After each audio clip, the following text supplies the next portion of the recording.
सभी को पहली बार मेरे ख्याल से कोविड के बाद ऑलमोस्ट 2 साल बाद मेरे ख्याल से अप्रैल में चालू हुआ है, शायद जब भी हुआ मैं आ नहीं पाया क्योंकि मैं बेंगलोर में नहीं था। तो और शायद ये पहला मौका खुलने के बाद मुझे नहीं मिला है यहाँ पे कहने का, तो मैं बहुत सौभाग्यशाली हूँ। तो मैं बहुत सौभाग्यशाली हूँ कि मैं जब हमने ऑफलाइन चालू किया है तो सबसे पहला मौका मुझे मिला है कहने का। आप सभी का धन्यवाद। तो मैं अपना व्याख्यान शुरू करने से पहले आप सभी से निवेदन करूँगा कि आप भी अगर मेरे साथ थोड़ा सा अपनी मनस्थिति ठीक करने और मेरे साथ मन में गायत्री मंत्र का उच्चारण करें तो आपके लिए भी फायदेमंद हो और आप शायद जो भी मैं कहूँ उसको समझने की समझ बढ़ जाएगी, ऐसा मेरा मानना है। और ये वैदिक सिद्धांत है।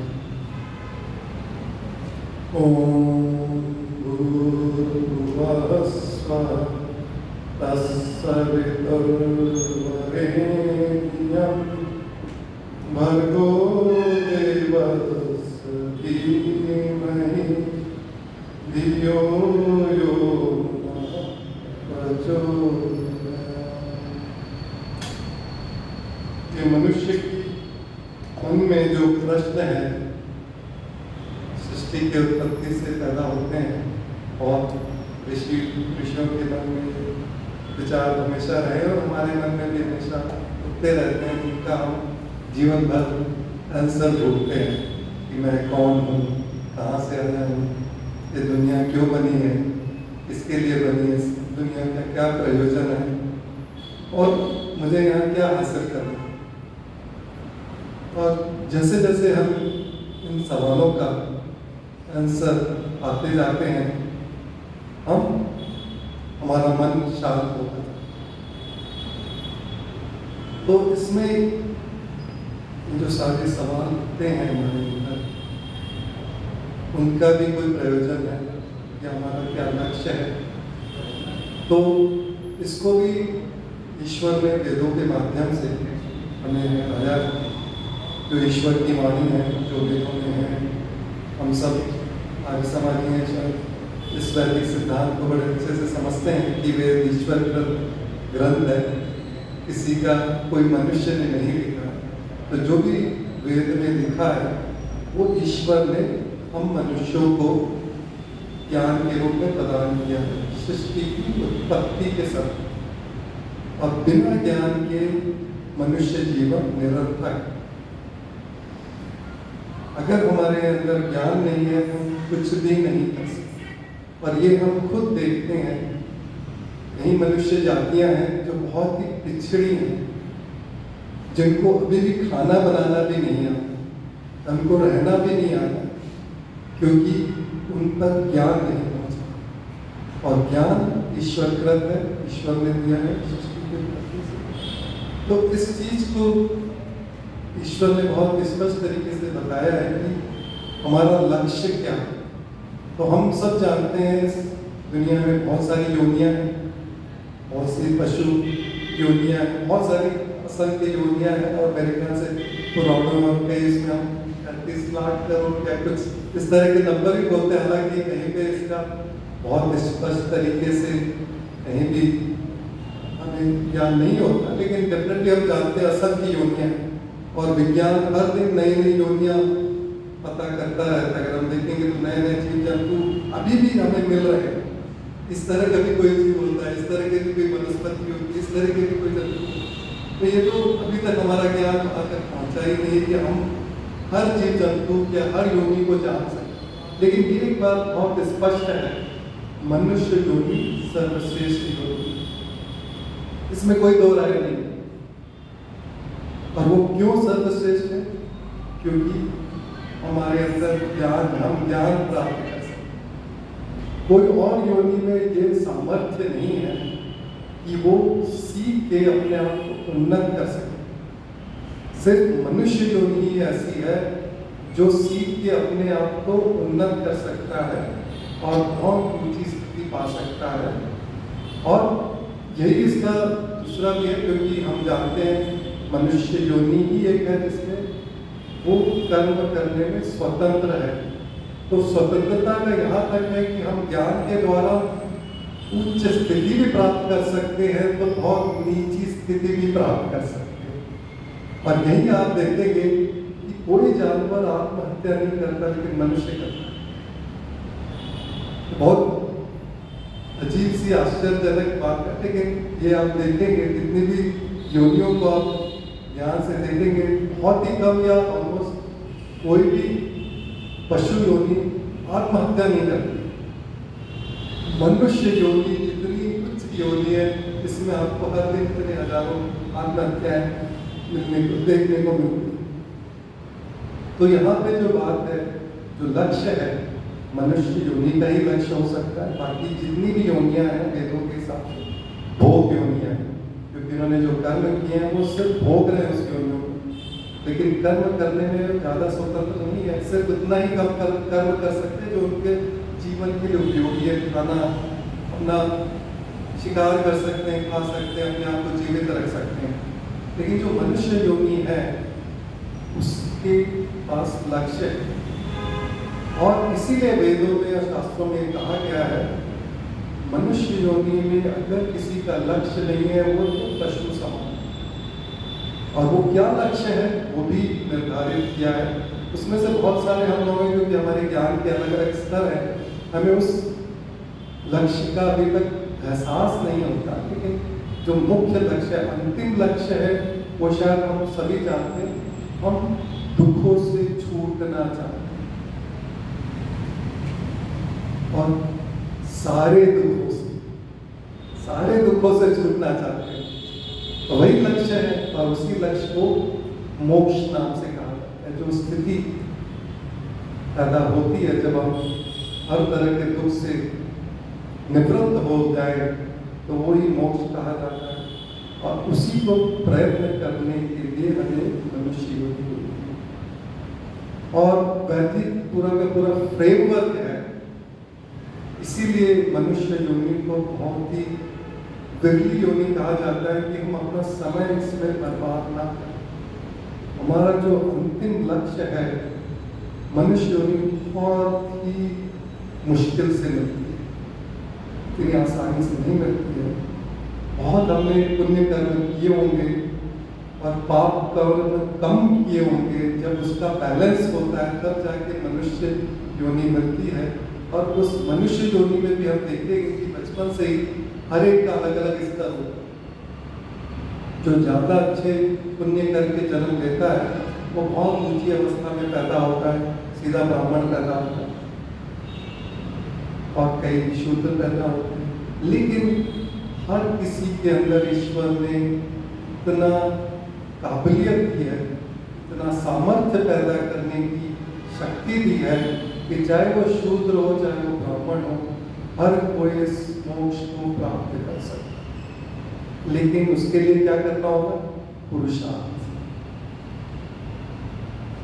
बिना पुरुषार्थ के आप पानी भी नहीं पी सकते, बोल भी नहीं सकते, देख भी नहीं सकते। ऋषि दयानंद ने सत्यार्थ प्रकाश में ये भी लिखा है कि हम आँख खोलने के लिए भी हमें, हालांकि हमें पता नहीं चलता, लेकिन हम पलक झपक रहे हैं वो भी बिना प्रयत्न के नहीं हो सकता। और अगर देखते हैं जब हम बहुत आलसी हो जाते हैं तो हमें आँख खोलने में भी इतना प्रयत्न लगता है कि आप आँख भी नहीं खोलना चाहते, क्योंकि आप जब आलस इतना ज़्यादा हमारे अंदर समा, तो हर चीज के लिए प्रयत्न करना पड़ता है। बिना प्रयत्न के आप जीवन में कुछ भी प्राप्त नहीं कर सकते। तो आप मानिए कि जब आपका लक्ष्य मोक्ष का लक्ष्य है, वो अंतिम लक्ष्य है, वो तो बहुत ही ज्यादा पुरुषार्थ करना पड़ेगा। हमें अगर अपने दुखों से छूटना है तो हमें बहुत पुरुषार्थ करना होगा, बहुत प्रयत्न करना। और इस प्रयत्न करने के लिए हमें क्या चीज की जरूरत होती है? आप में से लगता है हमें क्या चीज की जरूरत होती है? हमें इतना पुरुषार्थ करने के लिए क्या चाहिए?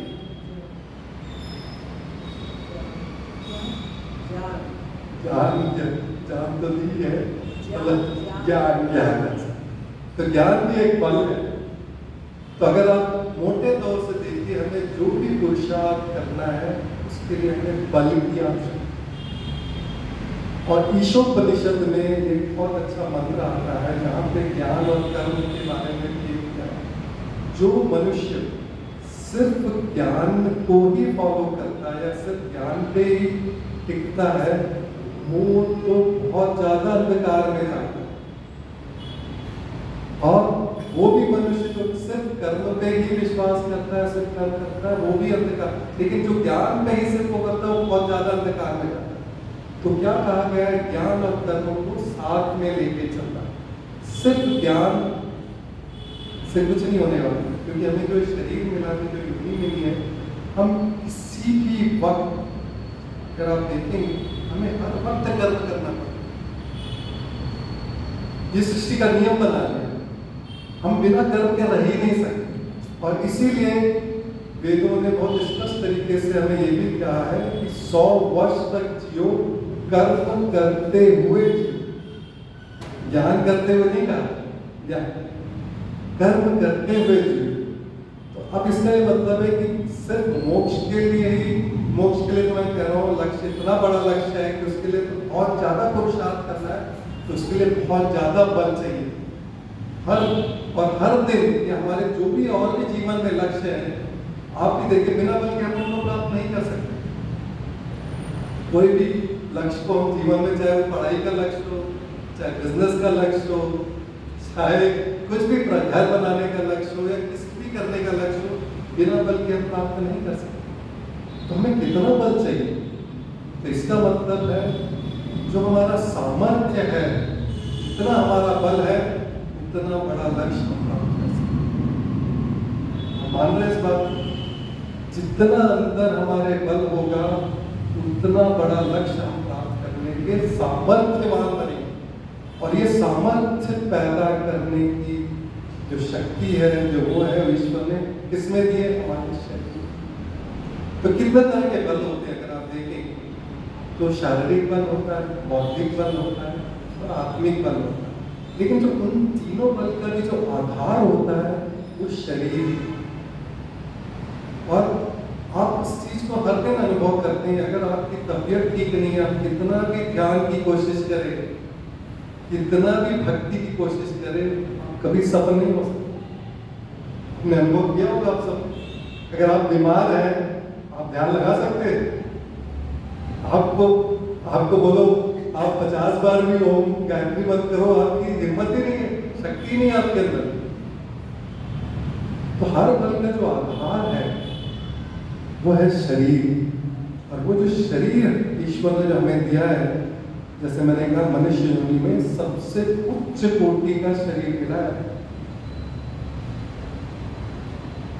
उसकी मैं और डिटेल में नहीं, मैं लेकिन संक्षिप्त में उसकी चर्चा करना चाहूँगा कि शरीर क्या है, कैसे हम इसका सामर्थ्य बढ़ाएं, और उसी से मेरा आज का जो विषय है जुड़ता चला जाए। तो हमें एक चीज यहाँ पे मैं स्थापित करना चाहता हूँ कि जो भी हम लक्ष्य इस जीवन में प्राप्त करना चाहते हैं, उन सब का आधार शरीर। और इसीलिए पूरी की पूरी ये सृष्टि बनी। सृष्टि बनाने का क्या प्रयोजन है? ईश्वर हमें मोक्ष दिलाने का। और मोक्ष दिलाने के लिए क्या साधन दिए हैं? इतने सारे जड़ साधन तो दिए हैं। तो सबसे अच्छा साधन क्या दिया है?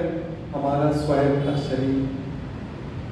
अगर हम अपने शरीर को अच्छे से सामर्थ्यवान बना पाए, तो जीवन में हम हर लक्ष्य को प्राप्त कर सकते हैं और मोक्ष को भी प्राप्त कर सकते हैं। और इसका भी जो वैदिक फ्रेमवर्क और वैदिक प्रयोजन वेदों ने दिया है, बहुत अच्छे से दिया हुआ है। 100 वर्ष की अगर हमारी उम्र को एवरेज माना गया है, इतनी तो मनुष्य योनि में आप जी सकते हैं। और उसको भी किस तरह से जिए, उसमें भी एक आश्रम व्यवस्था बना के दी है कि पहले 25 वर्ष जो सामान्य है, क्योंकि उसमें भी अलग अलग अवस्थाएं, 25 वर्ष तो ब्रह्मचर्य आश्रम है, फिर 25 वर्ष गृहस्थ है, फिर वानप्रस्थ है, फिर संन्यास। हर एक आश्रम में पुरुषार्थ। ये ना सोचिए कि किसी आश्रम में आराम है। हर आश्रम में बिना पुरुषार्थ के आप अगले आश्रम नहीं जा सकते, चाहे वो संन्यास आश्रम है। तो संन्यास आश्रम में हमें लगता है हम तो बहुत बुढ़े हो गए, वृद्ध हो गए, हम क्या करेंगे? लेकिन वहाँ भी पुरुषार्थ है। तो इसका मतलब 100 साल तक आपके अंदर इतनी एनर्जी, इतना बल होना कि आप संन्यास आश्रम तक पहुंच पाओ और संन्यास आश्रम के कर्तव्यों का पालन कर पाओ, तब जाके आपका जो अंतिम लक्ष्य है मोक्ष प्राप्त हो। और ये एक जीवन में पॉसिबल है, इसीलिए वेद में प्रेफर किया। लेकिन किस पे डिपेंडेंट है? हमारे पुरुषार्थ। अगर हमारे अंदर इतना पुरुषार्थ करने का बल है तो हो सकता है मोक्ष एक जीवन में भी प्राप्त कर सकते। आप मानते हैं इस बात को? अगर, क्योंकि वेद में क्यों छूट लिखी है? वेद में बोला 100 साल जियो, 100 साल में मोक्ष प्राप्त करो। पूरी की पूरी स्ट्रक्चर दिया, पूरा का पूरा प्लानिंग दी हुई है, पूरी प्लानिंग दी हुई है कैसे प्राप्त करना है। ज्ञान प्राप्त करो, ज्ञान का बल प्राप्त करो, कर्म करो, पुरुषार्थ करो, सब कुछ आज्ञा का पालन करो, मोक्ष प्राप्त करो। इतना सिंपल है, लेकिन इतना मुश्किल पुरुषार्थ करना इतना मुश्किल है। और उसका जो आधार है वो बल है, वही बल का आधार है शरीर। अब बिना शरीर के इतना अच्छा साधन हमें दिया है, हम अपने शरीर का क्या ख्याल रखते हैं, ये एक विवेचना का विषय है। हम अपने खुद के शरीर को देख सकते हैं, हम में से कितने लोग पूर्णतया स्वस्थ हैं? नहीं। हर दिन हमें कोई ना कोई बीमारी घेरे हुए, हर दिन। और उसका, क्योंकि हम बीमारी घेरी हुई है, उसके कारण हम हो गए कमजोर, और उस कमजोरी के कारण और बीमारियों ने घेर लिया है कि नहीं? हर दिन हम डरते रहते, पता नहीं किन किन चीजों से डरते हैं। अभी तो कोविड का डर चल ही रहा है, हालांकि धीरे धीरे खत्म हो रहा है, लेकिन इतना डर है, इतना बड़ा डर है। आदमी कोई काम घर से बाहर निकलने से डर रहा है, आप समझ रहे हो? कितना बड़ा डर है। क्यों? क्योंकि हमने अपने शरीर को स्वस्थ नहीं रखा है, इसलिए डर है ना। क्यों डर है? क्योंकि हमारा शरीर इतना कमजोर हो चुका है, हम हर चीज से डर रहे हैं।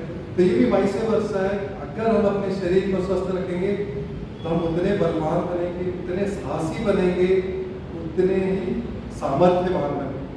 तो इस चीज को समझने के लिए अब ये है कि शरीर को कैसे सामर्थ्यवान बनाया जाए, इस लेवल का सामर्थ्यवान कि हम मोक्ष जैसे इतने मतलब बहुत ही दुष्कर लक्ष्य को भी प्राप्त कर पाए। लेकिन वो पॉसिबल है क्योंकि हमने अपने ऋषि मुनियों को देखा है उस लक्ष्य को प्राप्त करके। उसका ज्ञान है शास्त्रों में, पतंजलि योग ने, पतंजलि ऋषि ने लिख के दिया है, वेदों में लिख के दिया, ऋषि दयानंद ने बताया। तो अगर वो लोग प्राप्त कर सकते तो हम क्यों नहीं प्राप्त कर सकते? उन्होंने उतना लक्ष्य, वो भी ऋषि दयानंद कोई इतने बलवान तो पैदा नहीं हुए थे, उन्होंने भी अपना शरीर बनाया, अपना पुरुषार्थ किया, तब जाके मोक्ष को प्राप्त किया। तो इसका मतलब हम भी कर सकते हैं, लेकिन उसके लिए क्या करना होगा? ब्रह्मचर्य का पालन। ये अब मेरा विषय यहाँ पे जुड़ता है कि अगर हमें शरीर को, जैसे मैं अभी आने वाले कुछ समय से योग के को जोड़ रहा था, यम नियम को, तो यम ने ऑलरेडी मैंने कवर किया, अहिंसा को, सत्य को, अस्तेय को। जो चौथा अंग है वो है ब्रह्मचर्य। वो बहुत महत्वपूर्ण हो जाता है क्योंकि आधार बन जाता है उसका। भी फिर मैं थोड़ा और करना चाहूँगा कि क्योंकि क्या होता है, बहुत सारी चीज़ें अगर सच बोलें, अगर हम झूठ बोल रहे हैं, कुछ भी करना है, हो सकता है हम कहीं ना कहीं उसको फिर भी कंट्रोल कर सकते हैं। लेकिन हमारा जो शरीर है, अगर ये बीमार हो जाए, उसको नियंत्रित करना बहुत मुश्किल हो जाता है। और वहाँ पे ये ब्रह्मचर्य का पालन हमारे लिए बहुत ज़्यादा इम्पॉर्टेंट होता है। तो यहाँ पे मैं शरीर कैसे बनता है उस पर थोड़ा सा ध्यान देना चाहूँगा। तो ब्रह्मचर्य का पहले क्या, तो ये ब्रह्मचर्य पालन करने से हम शरीर के सामर्थ्य को कितना बढ़ा सकते हैं, कैसे बढ़ा सकते हैं, उसके बारे में विवेचना करना चाहूँगा। जो शास्त्रों में लिखा है, जो हम खुद भी देखते हैं, तो इसमें हमारा जो शरीर की जो रचना होती है वो हमें पता है बहुत तरह से। अगर हमने उसको एक्सप्लेन किया हुआ है, एक तो हमारे कोश है, एक शास्त्रों में 5 कोश की बात की हुई है, अन्नमय कोश, प्राणमय कोश, मनोमय कोश और विज्ञानमय कोश, आनंदमय कोश। तो अगर आप उसको भी देखिए तो हर तरह के शरीर को अलग अलग कोश माना गया है, और उसमें सबसे पहला अन्नमय कोश ही आता है, क्योंकि शरीर है, फिजिकल शरीर की बात की गई है। अगर जब तक हम इसको सिद्ध ना कर पाए, उसको उस कोश को ना जान पाए, उस कोश को यूटिलाइज ना कर पाए, आगे के लक्ष्य और आगे के कोश ओपन होने मुश्किल हो जाता है। और यही अगर हम और तरीके से भी देखें, ज्ञान कर्म उपासना के उससे भी देखें तो यस, अगर हमें ज्ञान प्राप्त करना है तो पहले हमारा जब तक शरीर अच्छा नहीं होगा तो हमारा मन, बुद्धि, ये सब चीज़ों भी हमारे अफेक्ट करती हैं। तो शरीर कैसे बनता है? तो शरीर में हम जब भी अन्न खाते हैं, जो भी हम अन्न खाते हैं, मेरे ख्याल से हम जो भी खाना खाते हैं, सबसे पहला उसका क्या बनता है? रस बनता है। जो भी हम चीज़ें मुंह से खाते हैं, चबाते हैं, तो क्या रूप में परिवर्तित होता है? रस में। और उसमें से आप देखेंगे कि मतलब ये सब शरीर का जो प्रणाली है, जो सिस्टम है, वो जो अच्छे रस को शरीर में रखता है, पूरे उसको निकाल देता है। वो पूरी की पूरी शारीरिक प्रणाली है, प्रक्रिया है। और जो रस, अच्छा वाला रस वो शरीर में रखता है, अब उसका क्या होता है? वो रस बनता है रक्त, यानी कि खून में परिवर्तित होता है। क्योंकि हमारे पूरे शरीर में खून है, बिना खून के तो जीवन ही नहीं है हमारा शरीर में। अब लेकिन उसके बाद क्या होता है? वो खून क्या बनता है? खून से मांस बनता है, मांस से मीट बनता है, मीट से हड्डी बनती है, हड्डी से मज्जा बनती है, और मज्जा के बाद बनता है वीर्य। समझ रहे? तो जैसे जैसे चीज आप देख रहे हैं, स्टेप बाय स्टेप जो भी चीजें हमारे अंदर बन रही हो, स्टार्टिंग तो अन्न है, इसलिए अन्न का अच्छा होना बहुत इम्पोर्टेंट है। अगर हम दूषित अन्न खा रहे हैं तो ये सारी की सारी चीजें भी दूषित होंगी हो, तो वो एक तो सबसे पहला पार्ट है। लेकिन जब शरीर के अंदर भी जब अन्न जाता है तो वो कैसे परिवर्तित होता है, और वो जैसे जैसे ये चीजें बनती जाती हैं, उनकी जो बल है सबसे बढ़ता जाता है। तो जो सबसे ज्यादा जो बल होता है, जो ये सातवां जो धातु जिसको कहते हैं वीर्य बनता है, इसमें सबसे ज्यादा बल होता है, और ये बहुत मुश्किल से बहुत समय में बनता है। जो भी हम खा रहे हैं, एग्जैक्ट साइंटिफिक तो मुझे नहीं पता कितना दिन लगता है, लेकिन इतना जरूर है 40 डेज में एक ड्रॉप। देखिए माता जी को पता है, तो आप समझिए कि जो हम खाते हैं उसके बाद 40 डेज लगते हैं उस प्रक्रिया को वीर्य का एक बूंद बनने में। आप समझ रहे हैं कितना मुश्किल है? तो ब्रह्मचर्य जो सबसे बड़ा वीर्य है, जो कि सबसे शक्तिशाली है, जिसके कारण हमारे शरीर में तेज आता है, ओज आता है, तो ब्रह्मचर्य क्या है? उसकी रक्षा करना, उसे हमें खराब नहीं करना, उसे हमें नष्ट नहीं करना। हम जितना वीर्य को अपने शरीर के अंदर खपाएंगे, अपने शरीर से बाहर नहीं निकालेंगे, उतना हमारा बल बढ़ता जाएगा। और इसका हमारे पास उदाहरण है, भीष्म पितामह, हनुमान जयंती अभी गई, हनुमान कितने बलवान थे। ऋषि दयानंद, आपने पता नहीं कितने लोगों को ऋषि दयानंद की स्टोरीज पता, उन्होंने एक हाथ से रथ का चक्कर हो किया था। कौन से राजा थे जो ये उनका पावर थी। शाकाहारी थे ऋषि दयानंद। हम ये बहुत बड़ी जो भ्रांति फैला के रखी है समाज में कि वेजिटेरियन तो वीक होते हैं। हनुमान शाकाहारी थे, भीष्म पितामह शाकाहारी थे, ऋषि दयानंद शाकाहारी थे। इतना बल था, एक हाथ से उन्होंने रथ रोक दिया। इतना बल कहां से आया? ब्रह्मचर्य का प्रकोप, ब्रह्मचर्य की ये महत्ता है, क्योंकि उन्होंने, ऋषि दयानंद ने पूरे जीवन काल में एक बूंद वीर्य का नाश नहीं होने दिया। और यही था भीष्म पितामह की तो प्रतिज्ञा हमें सभी पता ही है। उन्होंने वचन दिया, प्रतिज्ञा कि मैं ब्रह्मचर्य का त्याग, अखंड ब्रह्मचारी करूंगा, और वो अंतिम समय तक रहे। और उस ब्रह्मचर्य का ये प्रकोप है कि उन्होंने अपनी मृत्यु को कंट्रोल किया। वो जैसा मरना चाहते थे वैसा ही मरे।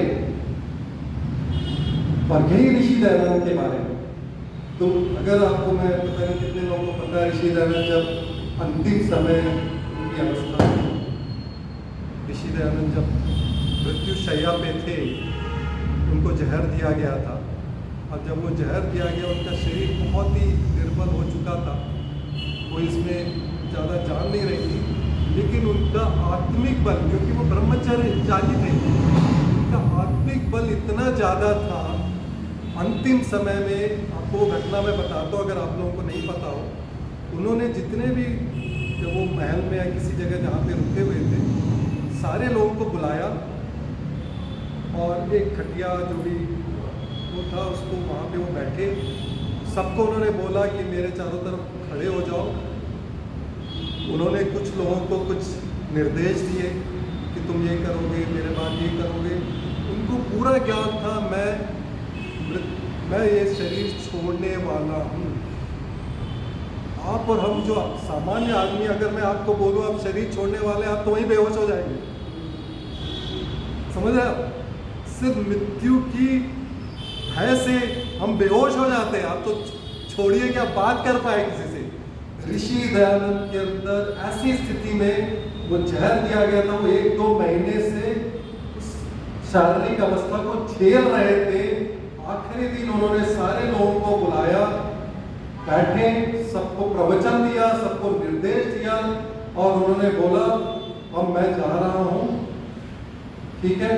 उन्होंने लास्ट में मंत्र बोले रोक के और वो निकल गए। कोई आम आदमी ऐसा कर सकता है? आत्मा ऐसे, आप अपने शरीर से ऐसी आत्मा छोड़ सकते हो? आप बताओ, हिम्मत है आप में? एक भी आदमी में ऐसी हिम्मत हो तो बताओ, ये हिम्मत कहां से आती है? उस ब्रह्मचर्य, वो बल, और वो ये उदाहरण है। तो ये अगर जब हमारे कई लोग आजकल के वेस्टर्न उसमें कहा जाता है कि ये सब तो बकवास है, हम क्या अपने शास्त्रों को, अपने ऋषि मुनियों को नहीं विश्वास करते? हम नहीं देखते क्या हुआ इनके साथ, किस तरह से उन्होंने अपने आत्मिक बल का उन्होंने दर्शाया अपने मृत्यु के समय। तो ये किस चीज की महत्ता थी, क्या चीज था? ये ब्रह्मचर्य, जो इतनी शक्ति, इतना आत्मिक बल उनके अंदर था कि वो उस चीज को सह पाए और अपनी इच्छा अनुसार उन्होंने अपने शरीर को त्याग किया। और यही किस्सा भीष्म पितामह का, जब उनको तीर लग गया तो उन्होंने उनकी आत्मा ऐसे तो निकल नहीं सकती, तो मैं पूरा युद्ध देख के लास्ट में निकालूंगा। उन्होंने वो कंट्रोल किया, इतना नियंत्रण था, इतना संयम था। कैसे? इतना बल कैसे था? ब्रह्मचर्य। और ये स्टोरी शायद आपने सभी ने सुनी होगी, नचिकेता की हो चाहे और भी इंद्र की भी, कि जब ब्रह्मा ने मृत्यु को कहा कि क्योंकि ईश्वर ने सारी के सारी जो सृष्टि बनाई, उसका लक्ष्य ये था कि जो जीवात्माएं हैं, आत्माएं, मोक्ष को प्राप्त करने के लिए इसका उपयोग करें, सदुपयोग करें। लेकिन जब ईश्वर ने देखा एक्चुअली यहाँ तो लोग उसका उपयोग, दुरुपयोग कर रहे हैं, कि नहीं? हम हर जो भी चीजें ईश्वर ने दी है, चाहे वो पानी हो, चाहे वो वायु हो, चाहे वो वनस्पति हो, उसका दुरुपयोग कर रहे हैं। तो अब सोचिए, जिसने ये बनाया है, ईश्वर को कितना गुस्सा आता होगा, कितना क्रोध आता होगा कि मैंने इन लोगों को ये सारी चीजें दी, फ्री में दी। समझ लिया, हम इसका बिजनेस बना रहे हैं कि पानी बेच के सबसे बड़ा बिजनेस बना रहे जो ईश्वर ने हमें फ्री में दिया। हवा का बिजनेस बना है जो ईश्वर ने हमें फ्री में दी। तो अब आप सोचिए, ईश्वर हूँ अगर मैं इसका क्रिएटर हूँ, मैं कितना क्रोधित हूँ। तो वो एक स्टोरी के रूप में है कि उन्होंने बोला कि मैं ये सारी प्रजा को मृत्यु को देता हूँ कि तुम जाओ इन सबको खा जाओ, क्योंकि ये तो मेरा आगे के पालन कर ही नहीं रहे। तो उसमें ये आता है कि जब मृत्यु एक ब्रह्मचारी के पास पहुंची, उस ब्रह्मचारी ने उस मृत्यु को भगा दिया। क्यों? क्योंकि उसके पास ब्रह्मचर्य का बल, उसने मृत्यु को जीत लिया। तो ये है ब्रह्मचर्य का। यही ऋषि दयानंद की स्टोरी दिखाती है, जब उन्होंने अंतिम क्या था, क्योंकि उन्होंने मृत्यु को जीत लिया था। उन्होंने अपने हिसाब से मृत्यु ली, मृत्यु ने उनको नहीं लिया। भीष्म पिता को भी मृत्यु ने नहीं लिया, उन्होंने मृत्यु को अपने हिसाब से चुना। ये बल था ब्रह्मचर्य। तो ये है ब्रह्मचर्य का बल। अगर हमें अपने लक्ष्य को प्राप्त करना है और अंतिम लक्ष्य तो मोक्ष है, तो इस ब्रह्मचर्य को पालन करना पड़ेगा। हमें इस वीर्य की रक्षा करनी पड़ेगी। इस वीर्य की रक्षा सिर्फ पुरुषों को नहीं है, महिलाओं के लिए भी उतना ही हुआ है।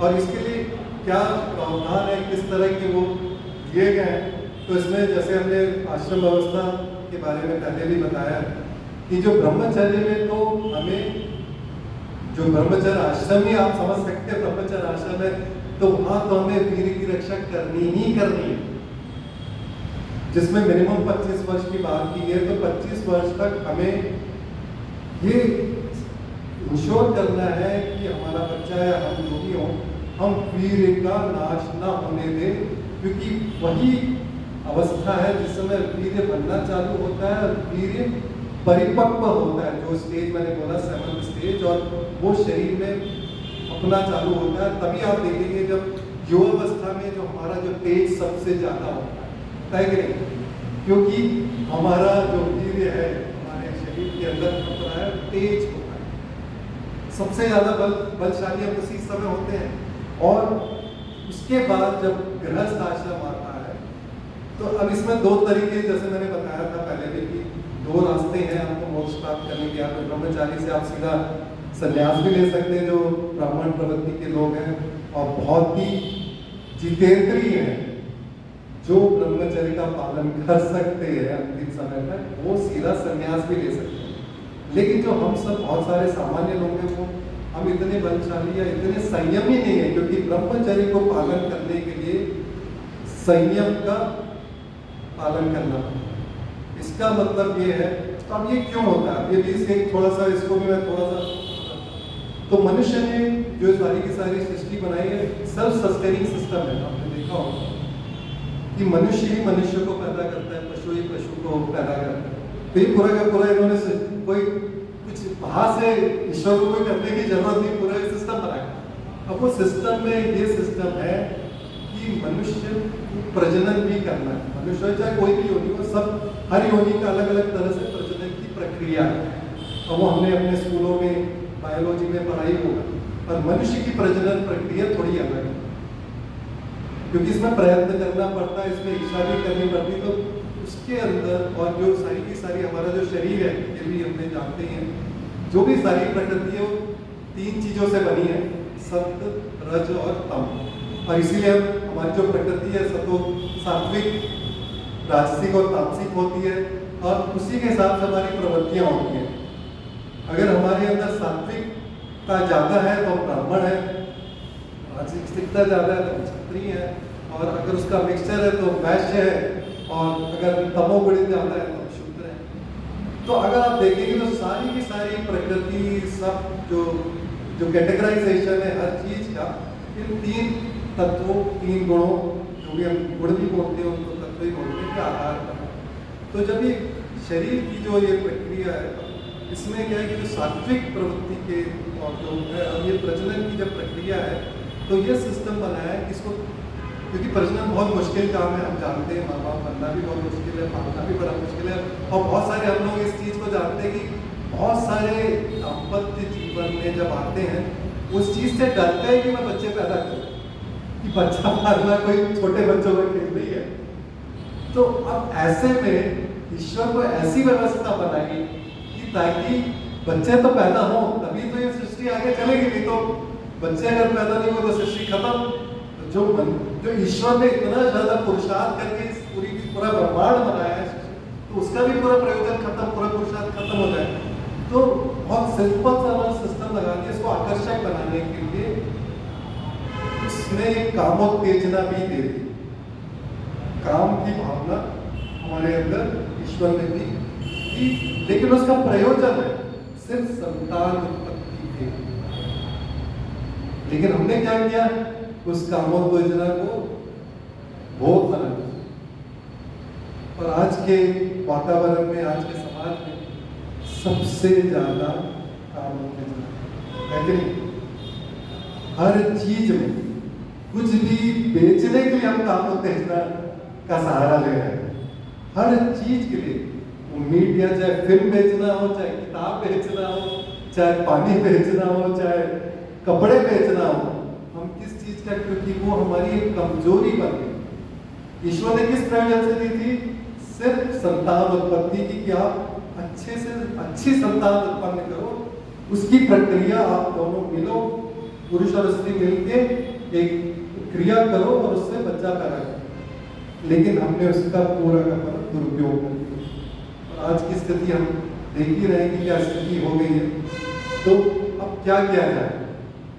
तो ये हमारे वैदिक ऋषि को तो पता थी ये प्रक्रिया, और ये सब चीजें इसलिए कंट्रोल में चलते थे। ऐसा नहीं था कि वो विवाह नहीं करते थे, विवाह करते थे। बहुत सारे आपको ऋषि मुनि भी मिलेंगे जो विवाह, लेकिन विवाह का मतलब ये नहीं था कि सिर्फ सेक्स करें या सिर्फ उसमें भोग करें।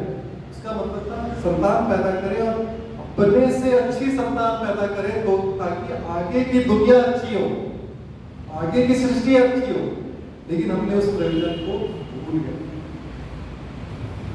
बट उसको कैसे वापस लाया जाए, बहुत मुश्किल काम है, बहुत मुश्किल काम है। लेकिन कहाँ क्या क्या वो है, अगर मैं उसको और थोड़ा सा अंदर जाना चाहूँ तो यही है।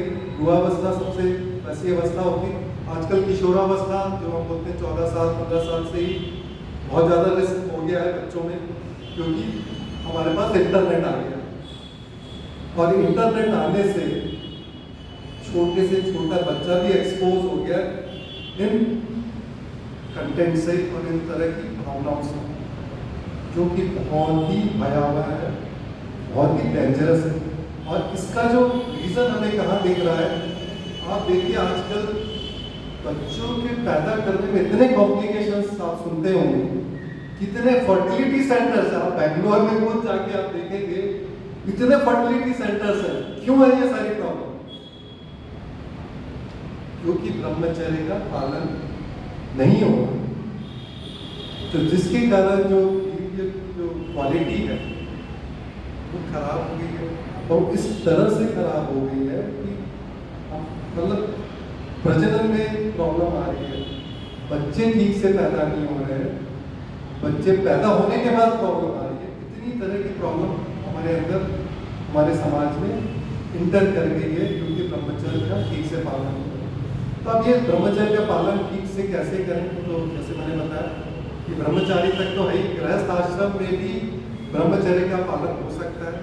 इसमें भी शास्त्रों ने किया, सिर्फ अगर उतना ही प्रयोजन रखें, सिर्फ संतान उत्पत्ति का प्रयोजन करके अगर हम करें तो हम अपनी शक्ति को बचा सकते हैं और अपनी शक्ति को अपने लक्ष्य में लगा सकते हैं, और गृहस्थ आश्रम में जाने के बाद भी हम स्टिल मोक्ष को प्राप्त कर सकते हैं। इतना ब्रह्मचर्य में, तो यहाँ शास्त्रों में ये प्रावधान दिया कि अगर आप गृहस्थ आश्रम में हैं तो आप वीर्य को निकाल सकते हैं शरीर से, लेकिन किस समय निकालेंगे? सिर्फ आपके संतान उत्पत्ति के लिए, और तभी आपकी अच्छी संतान भी उत्पन्न होगी। तो अब इन सब चीज़ों को जो कंट्रोल करना है वो बहुत ही मुश्किल हो गया है, क्योंकि हमारा पूरा का समाज जो है बहुत ही दूषित हो चुका है। लेकिन इसके लिए कहीं ना कहीं तो हमें शुरुआत करनी पड़ेगी, और उसकी शुरुआत का जो सबसे पहला मेरे ख्याल से हमारे समाज से भी चालू कर सकते हैं। हमारे जो नेक्स्ट जनरेशन है, क्या हम उनको एजुकेट कर सकते हैं कि ब्रह्मचर्य के बारे में? क्योंकि मुझे नहीं लगता कि हमारे बच्चों को ब्रह्मचर्य के बारे में कुछ पता है, या ब्रह्मचर्य की जो महत्ता के बारे में पता है, या ब्रह्मचर्य को पालन करने के फायदे के बारे में पता है, या ब्रह्मचर्य होता क्या है ये पता है। तो अगर हम ये छोटी सी भी शुरुआत करें, एक शिक्षा के रूप में, एक ज्ञान के रूप में, कि अपने नेक्स्ट जनरेशन को बताएं, और हमारा भी जो अनुभव है, हमें से कितने लोग कितने ब्रह्मचारी रहे या नहीं रहे, उससे क्या नुकसान हुआ, क्या फायदा हुआ। क्योंकि सबसे बड़ी प्रॉब्लम क्या हुई, हमारे जो समाज में कुछ दशकों या कुछ शतकों से हमने इस विषय को एक बैंड विषय बना दिया। हम अपने शरीर की प्रजनन प्रणाली को बताने में शर्माते हैं, क्योंकि हम उसको अच्छे से समझा नहीं, क्योंकि हम खुद ही उसको बुरा मानते हैं। शायद हमने उसको बुरा मना इसलिए हम उसको बुरा मानते हैं। लेकिन ये एक सृष्टि की प्रक्रिया है। अगर हम उसको सही तरीके से, सात्विक भाव से अगर उसको हम आने वाली जनरेशन को एक्सप्लेन करें, उसके फायदे को बताएं, तो हमारी आगे आने वाली जनरेशन सुधर सकती है, वो अपने लक्ष्य को प्राप्त कर सकती है और वो राजसिक न होकर सात्विक प्रवृत्ति की तरफ बढ़ सकती है। तो ये जो काम का, जैसे मैंने बताया, जो काम की जो भावना है, काम के भी दो अर्थ अगर आप देखें तो एक तो कामना है जो हम देखते हैं धर्म अर्थ काम मोक्ष, तो बिना कामना के तो हम कोई भी काम नहीं कर सकते। लेकिन जो दूसरा काम है ये काम जो भावना जो हमने बताया संतान उत्पत्ति और उसके लिए, लेकिन उसमें भी कई रूप है, सात्विक रूप, राजसिक रूप और तामसिक रूप है। तो काम का एक्चुअली जो सात्विक रूप है वो तो प्रेम है, और पति पत्नी का प्रेम बहुत इंपॉर्टेंट रिलेशनशिप। तो काम की हमें पूरा का पूरा हमें इरेडिकेट या हमें निकालना नहीं है काम, हमें उसका सदुपयोग करना है। और वो कैसे होगा जब हम इस चीज को जानेंगे कि इसका सदुपयोग कैसे करना। तो जो काम की भावना है उसको प्रेम रूप को हम फैलाएं कि बिकॉज पति पत्नी में प्रेम अगर नहीं है तो वो रिलेशनशिप तो आगे अच्छी नहीं होगी, और वो अगर अच्छी नहीं होगी तो बच्चे भी अच्छे नहीं होंगे, बच्चे अच्छे नहीं होंगे तो आगे की जनरेशन को खराब हुई। तो इस सब चीज़ों को भी हम कैसे करें, पहले इस ज्ञान को, शिक्षाओं को कैसे आगे वो करें। तो मेरी ये निवेदन रहेगा कि मुझे भी इस चीज़ में सोचिए बहुत मुश्किल से मैं इस विषय को प्रकट कर पाया, लेकिन मैंने भी हिम्मत की कि मुझे भी लगा कि बहुत ऐसा विषय है, मैं इसको कैसे बताऊं। लेकिन मैंने अपना तरह से प्रयास किया कि मैं किस तरह से उसको अच्छे शब्दों में प्रकट कर पाऊँ, उसकी एटलीस्ट महत्ता तो बता पाऊँ, जो मैंने बहुत ही सुपरफिशियल लेवल में आप लोगों को बताई है। लेकिन इसमें बहुत डेप्थ है, अगर आप और अंदर जाएंगे कैसे इसे पालन करना, शास्त्रों को पढ़ेंगे तो बहुत सारी चीज़ें हैं, और उसको अगर हम दैनिक पालन करेंगे तो हम अपने बल को बढ़ाएंगे, और हम अपने बल को बढ़ाएंगे तो हम जीवन के हर छोटे लक्ष्य को प्राप्त करेंगे। क्योंकि अगर हम देखेंगे, अगर आप देखें कोई भी छोटा भी लक्ष्य हम क्यों नहीं प्राप्त कर सकते, हमारी इच्छा होती है उसको प्राप्त करें, फिर भी हम नहीं कर पाते, क्योंकि हमारा जो प्रयत्न है वो इतना ज़्यादा अच्छा नहीं होगा। प्रयत्न तब अच्छा होगा जब हमारे अंदर इतना बल होगा, और इतना बल तभी पॉसिबल है जब हम ब्रह्मचर्य का पालन करें। तो ब्रह्मचर्य की एक उत्कृष्ट अवस्था हो सकती है, मध्यम अवस्था और निचली अवस्था हो सकती है। लेकिन अगर हम निचली अवस्था में हैं तो भी हम कोशिश करके मध्यम अवस्था तक जा सकते हैं, तो हमारे जितने भी लक्ष्य हैं वो हम प्राप्त करने लग जाएंगे, और हमारा सामर्थ्य बढ़ेगा। ऐसे धीरे धीरे करते हुए हम अंतिम लक्ष्य को भी प्राप्त कर पाएंगे, अपने सामर्थ्य को बढ़ा पाएंगे। तो मेरा आप सबसे निवेदन रहेगा और समाज से, माता जी से, कि कैसे हम इस ब्रह्मचर्य की शिक्षा को अपने बच्चों या अपनी नेक्स्ट जनरेशन में दे पाए, इसके लिए हमें सोचना होगा। हमें इसके लिए कुछ प्रोग्राम बनाने चाहिए, और उसको हम कैसे आगे वो करें ताकि एटलीस्ट कुछ तो सुधार चालू हो हमारी नेक्स्ट जनरेशन में, उनके बारे में जाने। ये मेरा आपसे